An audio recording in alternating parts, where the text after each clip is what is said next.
मैंने नमस्कार Sony channel को आपण मानक पुणी थे स्वागत। आज आम घर को महुराली माछ आसी। महुराली माछ को मु प्रथम भलसे सफा करके धुआ धुई करके हलदी लुण गोलैकी रखीदे। माछ भाजवाई आम प्रथम सोरिष तेल किसी नहीं जावा। तेल आमर पूरा भलसे गरम होगापर माछ को पकईवा।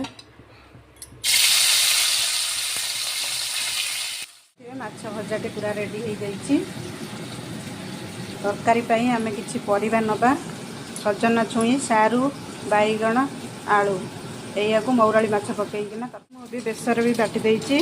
सोरिष जीरा कंचा लंका रसुण पियाज किसी तेल देदबा। एबे तेल गरम हो गलानी। किसी सोरिष आ गोटे सुखिला लंका तापर भुसुंग पत्र देदबा। आलू सारू टिके संतुलिया देदबा। आगे सारू आलू को टिके भलसे भाजदा। सारू टे नाल अंश अच्छी नाल अंश मरिया जाए भाजवा। एबे यहाँ हो गलानी। आधे आम बेसर देदबा बाटिक। एबे आम काश्मीर चिल्ली पाउडर टिके देदबा। टिके फिश मसला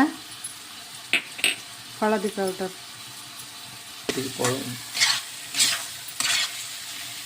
बेसरटी आमर कषि हो गलानी। एबे पानी देदबा। एबे आमर पानी दिया हो जाइए तरकारी पे। घोड़े दबा। फुटी आसिले छुई आ बैगण को पकईवा। फुटिले आमर एबे फुटी गलानी। काटिक रखिबा छुई बैगण को एबे पकई दबा।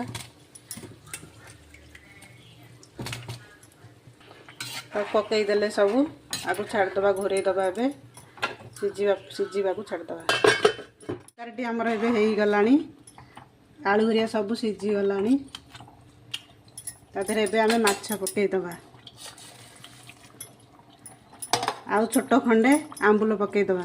बाटी थिले गोटे बिलाती एबे खंडे छोट किनी आंबुल पकई दबा। एबे हमर माछटी पड़ी जाइछि। आगो 2 मिनिट पई टिके घोड़े दबा सिझिया पई। एबे हमर 2 मिनिट हो जाइछि। तरकारीटी पूरा सुंदर भाव रे हो जाइछि। आपन को जदि वीडियोटी भल लागिथिबो एमती करके खातु। आ लाइक करंतु शेयर करंतु सब्सक्राइब करंतु सोनी चैनल को फॉलो करंतु। धन्यवाद।